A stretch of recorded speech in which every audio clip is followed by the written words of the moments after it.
Notice actually Paul writes at the end of verse 17, to afflict me in my imprisonment. Don't miss that. Their underlying motive, you could render it, is to make my bonds more galling. They want to make Paul's life miserable. And now you're thinking, okay, we got to be talking about a cult. We can't be talking about the church. We can't be talking about believers. Yes, we are. Well, why in the world would a Christian, a pastor, a church leader ever want to make Paul suffer even more?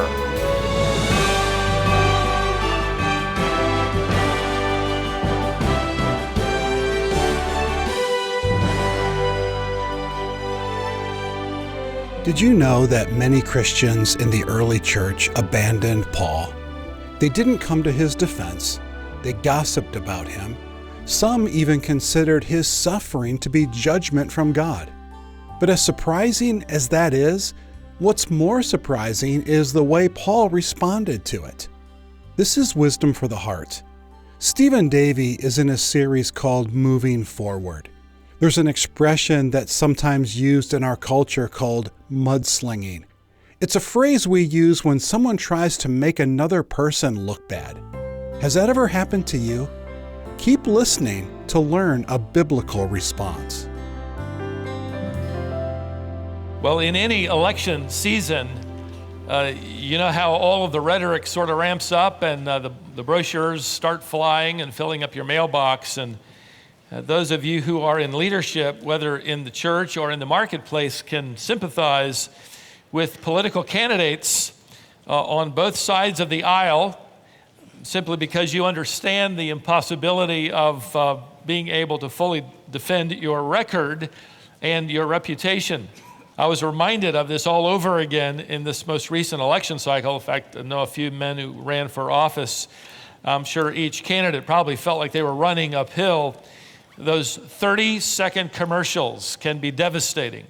Maybe you were watching a game or a news show and one of those 30-second commercials came up, sponsored by whichever party is sponsoring it, and it effectively says a few things about the candidate, but attempts to fully demolish the opponent. And if you're like me, you watch that commercial and you're left thinking, man, that person is a lousy person. I can't believe they did that or said that or believed that. And then a few minutes later, the other side sends up their 30-second commercial and you're left saying, I can't believe how terrible they are. In fact, after watching these commercials, you're convinced both of them ought to be put into prison forever and never seen again. Well, you've come to expect that kind of activity during a political campaign. In fact, the higher the stakes and the closer you get to election day, the more mud goes flying through the air. Party politics, unfortunately, is part of politics. You've come to expect that in an election, for good or bad. What you don't expect is to find that in the assembly. Rivalry in the world is one thing. Rivalry in the church is another. The truth is, a party spirit, a factious, divisive spirit, is more devastating in the church than in any political campaign or, in fact, in the political world. For one thing, playing politics in the body of Christ is never out of season. You don't have to wait 2 years or 4 years to scoop up some mud and throw it. You get a pass year-round. Throwing mud is always in season. And it can get ugly, not just in politics, but in the pews of the average church. The problem isn't new for politicians, and it isn't new for the church either. In fact, the Apostle Paul is about to reveal a divided church in Rome. If you'll take your New Testament letter of Paul to the Philippians, we're in chapter 1. We're going to discover this. While you're turning, you might remember that the Apostle Paul has delivered some good news. His imprisonment in Rome looked like it was taking him backward. It was actually moving the gospel forward. That's the good news. And now he's going to deliver some unfortunate news. Let's back up into verse 14 and get a running start. Philippians chapter 1. And most of the brothers, you could render that brothers and sisters, have become confident in the Lord by my imprisonment, are much more bold to speak the word without fear. Now, here's the bad news. Some preach Christ from envy and rivalry, but others from goodwill. The latter do it out of love, knowing that I am put here for the defense of the gospel. The former proclaim Christ out of rivalry, not sincerely, but thinking, hoping, planning to afflict me in my imprisonment. Now, here's what's happening in a nutshell. Paul's imprisonment in Rome has created division. In fact, there is a majority and a minority. The majority are accusing Paul of certain things and have created this party spirit, this divisive spirit. In fact, it's sort of turned into something like an election campaign. And church leaders are actually leading the way, as if they were running for office. Now, we'll get into the details in a moment, but let me first off alert you to the fact that we're about to witness the Apostle Paul with mud splattered over his body, his face, so to speak. We're about to watch Paul respond to accusations, to misinterpretations, to a factious party spirit that is in earnest in the pew. Now, as we go back and unpack what we just read, I want to point out several actions in Paul's response to all of this. Paul is covered in mud, but he's about to model a godly response to this factious attitude. In fact, we're going to discover why we should imitate Paul, and we're going to find him imitating Jesus Christ. So if you're keeping an outline, let me put it this way. Let me give you 5 ways to model a good response to mud. Okay? Number 1, first, Paul openly identifies the problem. Now, we're almost back to looking at the paragraph. Let me say one other introductory comment. As hard as it is for us to imagine today, Paul was not well received in Rome. In fact, if your view of Paul is that he's this amazingly beloved apostle, if your conception is that there were balloons and banners when he arrived, think again. That's a misconception. You need to understand that this veteran missionary and church planter, the ambassador of God to the Gentiles, was actually beloved by a few and disliked by the majority. Now, here in verse 15, Paul reveals the 2 sides. Notice again, some preach Christ from envy and rivalry. This happens to be the majority. Now, the word for envy refers to not just wanting what someone else has, but this word actually refers to someone who is wishing the person who has it harm. That is, they don't just want to have what that person has, they really want the other person to be demolished, discredited. And their preaching, evidently, is including, these 30-second commercials where they're intending not only to gather a following, but they're wanting to destroy the reputation of Paul. It's interesting that Chrysostom, the 4th century church leader, in one of his discourses uses this same word here for envy in our New Testament text when he referred to those who are, and I quote, plotting against one another and gloating over the misfortune of their neighbors. Now you can imagine this taking place in the world, right? Surely not among people who represent God. I mean, it's one thing to envy what somebody might have. It's another thing to envy to the point that you really wish them harm. Well, let me just remind you of the religious leaders of Jesus' day.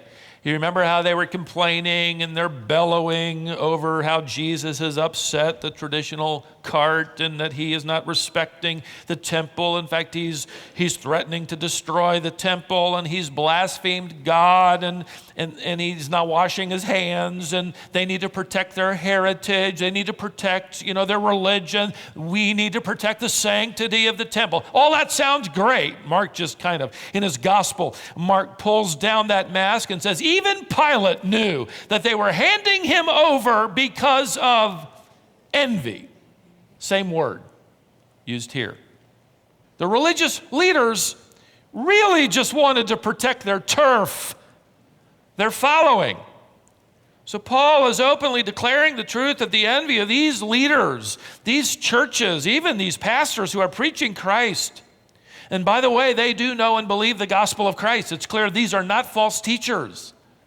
This is not some sect or cult. These are pastors, teachers, leaders, churches that believe the gospel. They're preaching out of the self-centered, personally ambitious motive, and they're creating antagonism toward Paul. As hard as it is to believe, beloved, Paul is going to be ignored in Rome at best. He's going to be attacked by the believers in Rome at worst. And why? They're filled with envy. Paul has shown up in Rome and they've been fine without him. Send us a letter, don't show up.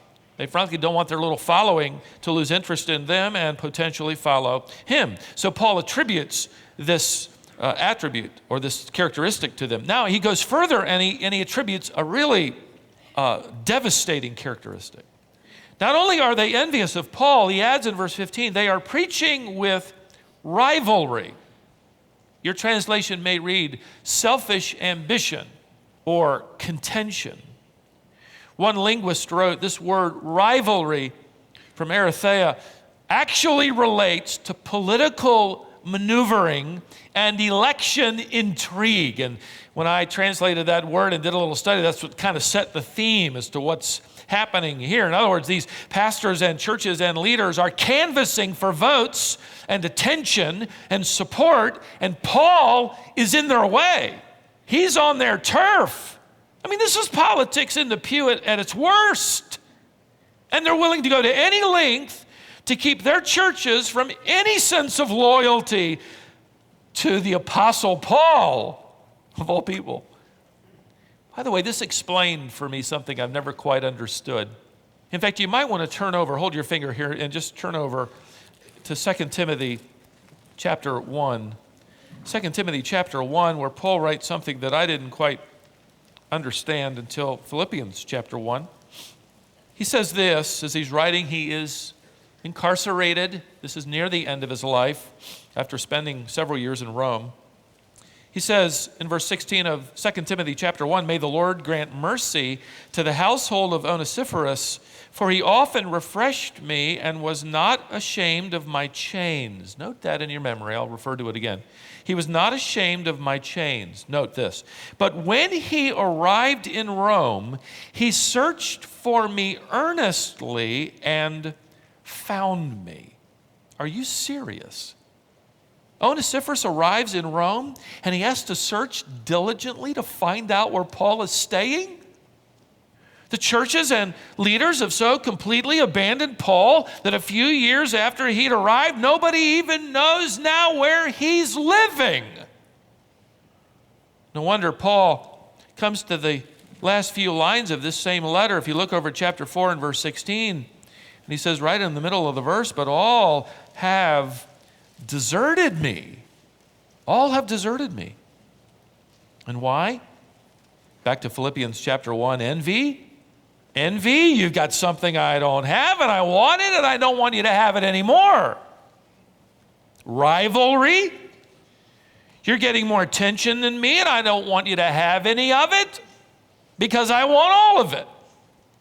Envy and rivalry taking place not in a political campaign, but in the church, turning one Christian against another, even worse, causing one Christian to throw mud at another one. That's the first faction or grouping. Notice the second faction back in chapter 1 of Philippians in verse 15. There are those who preach Christ from goodwill. Doesn't really need much of an explanation. Goodwill simply refers to someone desiring the best for Paul, someone thinking the best of Paul. So here you have Paul's honest and open identification of a major division in the body. This is politics in the pew. You've got this one group, the majority, envy and rivalry, and the other one choosing to cling to thinking the best of him, and for the most part, so few that nobody even knew where Paul was staying. Secondly, Paul boldly reveals their motive. He reveals their motive. There's something else going on. It isn't just envy and rivalry. He's actually going to dig a little deeper. He isn't just going to say there's a problem with envy and rivalry. He's going to tell us what the motive is behind that. He's going to take you to the tap root and show you. Look at verse 16. The latter, that is those who preach from goodwill, do it out of love, knowing that I am put here for the defense of the gospel. Apologia, the word defense, apologetics is the word we get from this. The other, that is the other faction, preach out of love, knowing that I am put here for the defense of the gospel. The former faction proclaimed Christ out of rivalry. So stop for a moment. Paul makes it clear the problem here is not the message. They're preaching the same message, the gospel of Christ. The problem is not their message. The problem is their motive. And Paul provides a clue as to perhaps why so many in the church in Rome are finding it easy to effectively bump him off their radar. Not even visit him. Not bring a casserole or send a card or nothing. Just completely write him off. Notice the phrase in verse 16 again. The latter do it out of love. Watch this. Knowing that I am put here. That verb put here can be rendered appointed. They know I am appointed. I am destined by God to be in this place. In other words, the sympathetic believers who loved Paul understood that he had been appointed to imprisonment for the sake of and opportunity of teaching apologetics, defending the gospel. The verb was also used in the military world for someone receiving a special assignment. This was Paul's attitude. Now, I have to tell you, he must have at this point been very grateful for the church in Philippi. He's writing. Faithful supporters, those who were thinking the best of him. They knew he had been appointed for imprisonment by God. A few in Rome understood it as well, that his apartment and his handcuffs to that Praetorian guard were part of God's assignment. And that apartment was his classroom where he would teach apologetics, defend the gospel.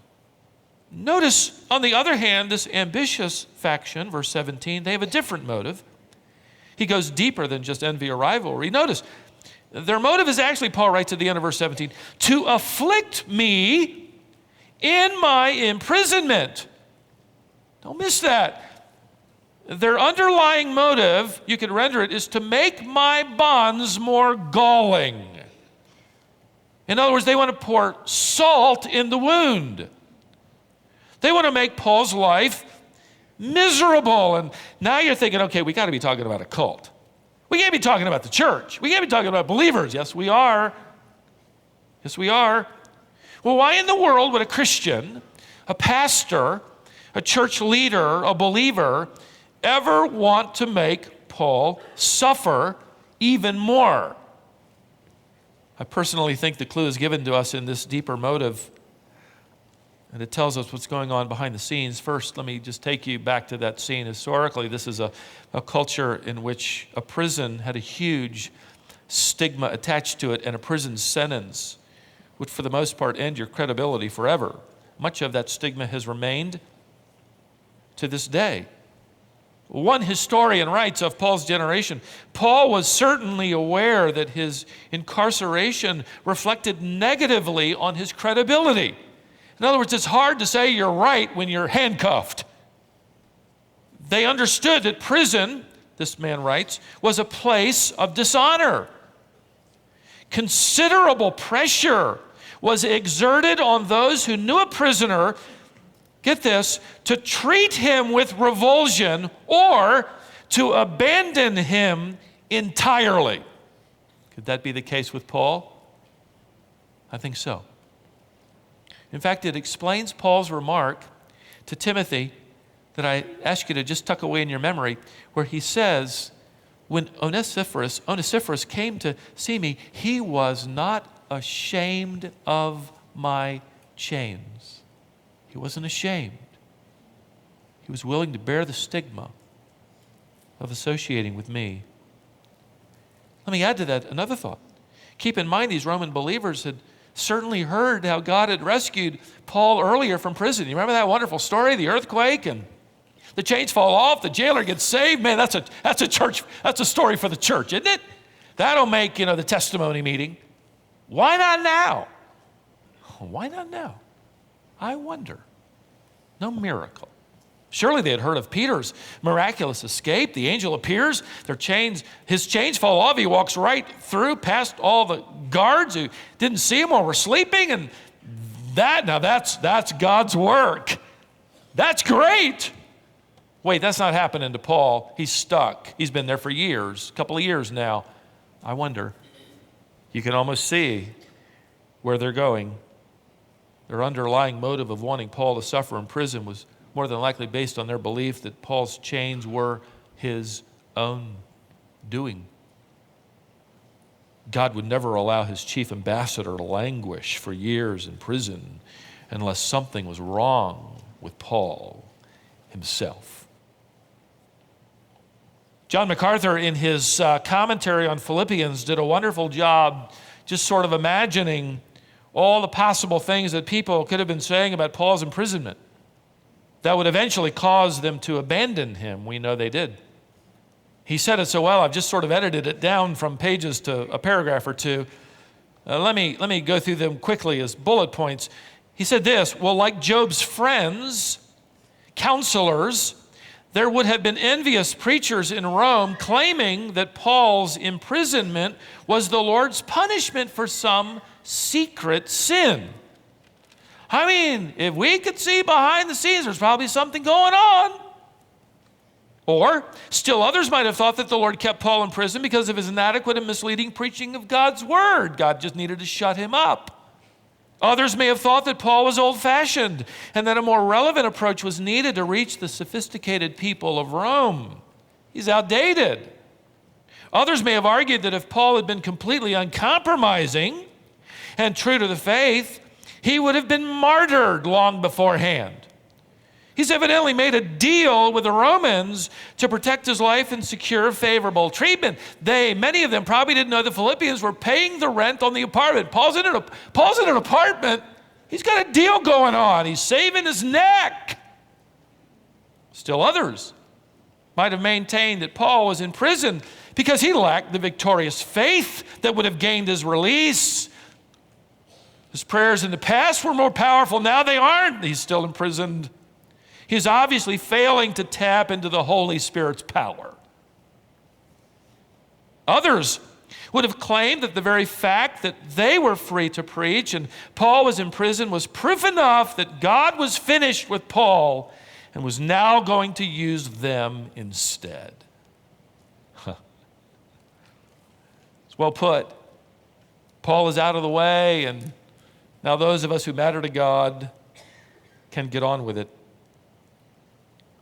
Those who loved Paul were willing to think the best, knew he wasn't in prison because of secret sin or an impure life or a lack of faith or because God's Spirit was finished with him.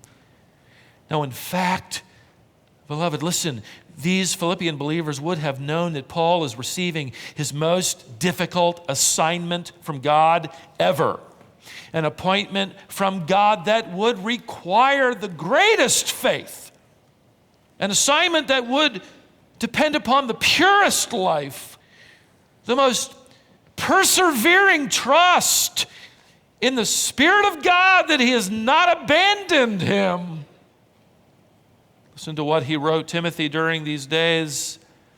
I only read you the first part so I could say this part until now. He writes with chains around his wrists to Timothy just months before his execution, and he says, everyone has deserted me, but the Lord stood by me and strengthened me. These chains are not a disgrace. They are a grace from God for his gospel and his glory.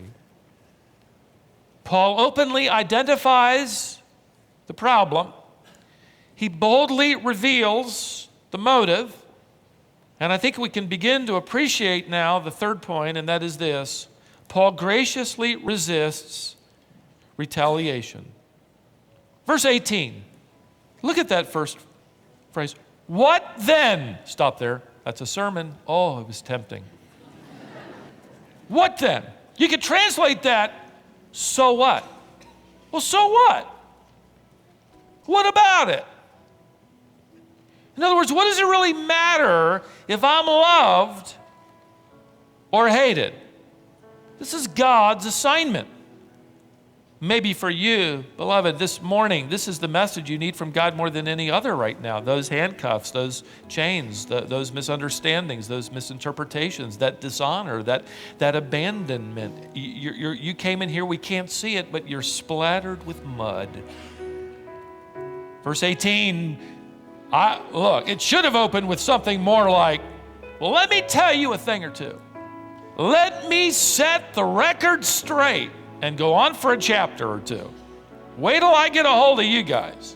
I mean, he could have skinned these Roman Christians alive, but he resists self-defense, self-promotion. He could have rattled off his resume. Have you forgotten who I am?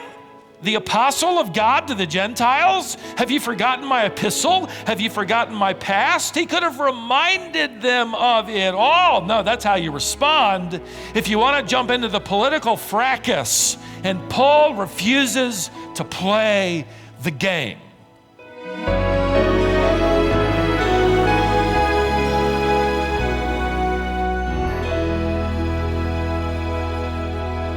As the Apostle Paul faced and dealt with accusations, he modeled a biblical response for when that happens to us. We have more to cover in this lesson, but we need to stop right here. On our next broadcast, Stephen will bring the conclusion to this message. This is Wisdom for the Heart. This message is called Modeling a Godly Response to Mud. To learn more about Stephen and access all of the resources we have available, visit wisdomonline.org. That site contains Stephen's 4 decades of Bible teaching. You'll find all of these programs there.